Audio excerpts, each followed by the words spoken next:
জাদুর উড়ন্ত ঘাসের লেহেঙ্গা। এক গ্রামে তাপসিয়া নামের একটা মেয়ে ওর বাবা মায়ের সাথে বাস করত। তাপসিয়ার বাবা মা অনেক গরিব ছিল। তারা কোনো রকমে কাজ করে তাদের সংসার চালাতো। তাপসিয়া কলেজে পড়তো।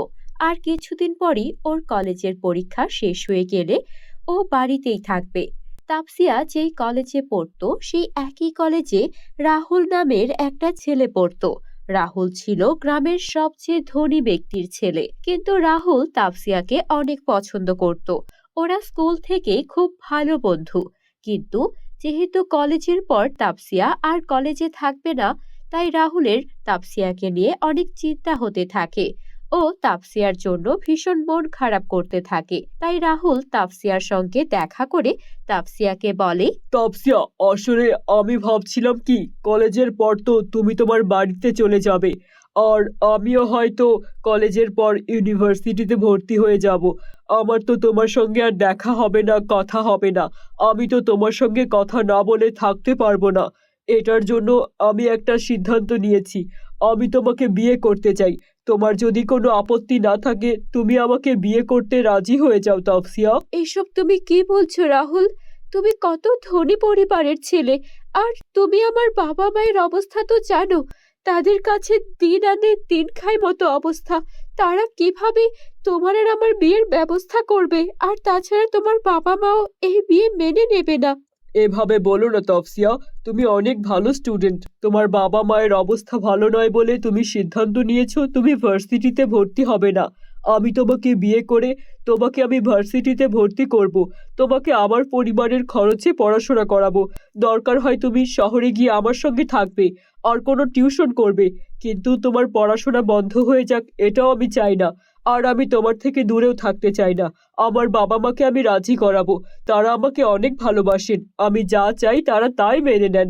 আমি আমার বাবা মাকে রাজি করিয়ে তোমার বাড়িতে পাঠাবো। তুমি আর অমত হয়েও না, তুমি শুধু রাজি থেকো। ঠিক আছে রাহুল, আমিও তোমাকে অনেক পছন্দ করি। আমি স্কুল থেকে আর কোনো বন্ধু বান্ধব বানাইনি। তুমিই একমাত্র আমার বন্ধু ছিলে। তাই তোমাকে বিয়ে করতে আমার কোনো আপত্তি নেই। শুধু দেখো, আমার বাবা মায়ের উপর যেন কোনো প্রেশার না পড়ে। সেটা নিয়ে তুমি একদম চিন্তা করো না। সবটা আমার উপর ছেড়ে দাও। আমি আজই বাবা মায়ের সঙ্গে কথা বলবো। তারপর রাহুল বাড়িতে চলে যায় আর ওর বাবা মাকে তাপসিয়ার ব্যাপারে বলতে থাকে। মা, আমি তোমাকে বলেছিলাম না আমার একটা বন্ধু আছে তাপসিয়া। আসলে মা, আমি তো ভার্সিটিতে ভর্তি হব, কিন্তু ওর বাবা মায়ের অবস্থা ভালো নয়। তাই হয়তো ওর পড়াশোনা কলেজ পর্যন্তই শেষ হয়ে যাবে। এটা আমি চাই না। আমি চাই ও আমার সঙ্গে ভার্সিটিতে ভর্তি হোক, ও পড়াশোনা করুক। হ্যাঁ, সেটা তো ভালো কথা। তাহলে তুই ওকে টাকা পয়সা দিয়ে সাহায্য কর। না মা, শুধু তাই নয়, আমি ওকে অনেক পছন্দ করি আর চাই আমি আর ও যেন বিয়ে করে একসঙ্গে থাকি, আর আমরা একসঙ্গেই পড়াশোনা করি। তোমরা এতে অমত হয়েও না। আমি চাই আমার তাফসিয়ার সঙ্গে বিয়ে হোক। দেখ বাবা, ছোট থেকে তুই যা চেয়েছিস আমরা কখনো আমত হইনি। আর তাছাড়া বিয়ে শাদী তাড়াতাড়ি করে ফেলাই ভালো। ঠিক আছে, তুই যখন চাইছিস আমরা ওই মেয়ের বাড়িতে যাব আর বিয়ের সম্বন্ধ নিয়ে যাব। তুই এটা নিয়ে একদম চিন্তা করিস না। এবার খুশি তো আমার ছেলে? হ্যাঁ মা, আমি অনেক খুশি। তারপর রাহুলের বাবা মা যায় তাফসিয়াদের বাড়িতে। দেখুন, আমাদের ছেলে আপনাদের মেয়েকে অনেক পছন্দ করে। আমরা ধনী পরিবার তো কি হয়েছে, ধনী গরিব ভেদাভেদ আমরা করি না। আপনাদের মেয়েকে আমাদের পছন্দ আছে, আমরা আগেও দেখেছি। কিন্তু আমরা একটা বড় পরিবারের, ধনী পরিবারের বিয়েতে অনেক মানুষজন আসবে। তাই আমরা শুধু চাই আপনারা আমাদের কিছু দেন না দেন, বিয়ের দিনটা যেন আয়োজনটা খুব ভালো করে করা হয়। আমাদের এই 100 জনের মতো মানুষ থাকবে, তাদের খাওয়া দাওয়ার ব্যবস্থা করবেন।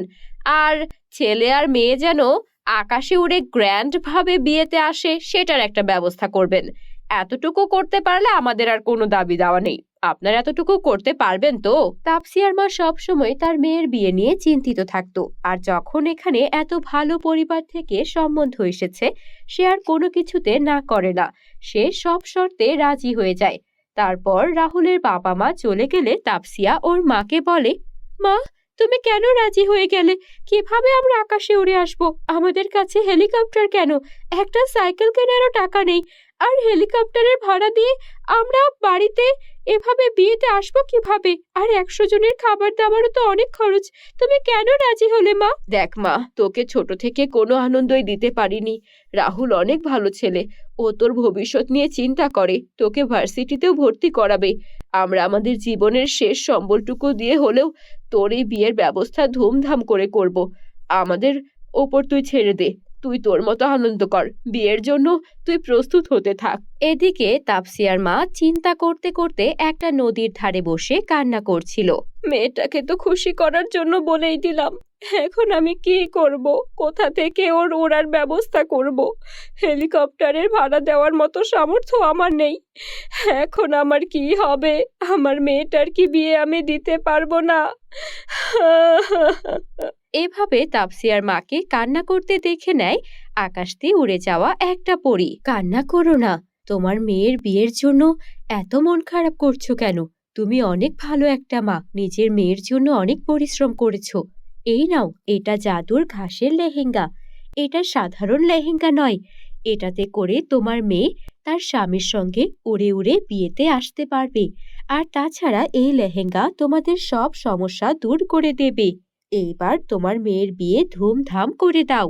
এই বলে পরী সেখান থেকে হারিয়ে গেল। তাপসিয়ার মা সেই জাদুর ঘাসের লেহেঙ্গাটা এনে তাপসিয়াকে দিল।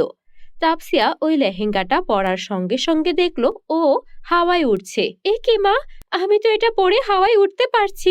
তার মানে এটা পরে আমি আমার রাহুলের সঙ্গে হাওয়ায় উড়ে উড়ে বিয়েতে আসতে পারবো। কিন্তু এটা না হয় হলো, এবার বিয়ের জন্য যে এত টাকার খরচ, সেই টাকা কোথা থেকে আসবে?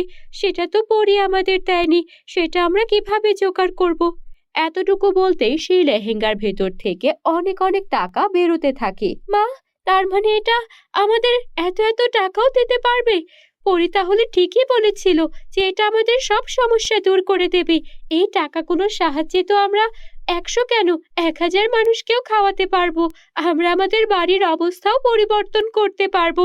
মা, চাদর ঘাসের লেহেঙ্গা তো সত্যি অনেক চমৎকার। হ্যাঁ রে মা, পরী আমাদের মতো গরিব অসহায় মানুষের কষ্টটা বুঝতে পেরেছে, তাই তো এমন একটা চমৎকার লেহেঙ্গা তোকে উপহার দিয়েছে। আমরা বিয়ের আয়োজন তাহলে শুরু করি। তারপর ধুমধাম করে তাপসিয়ার সঙ্গে রাহুলের বিয়ের আয়োজন করা হলো।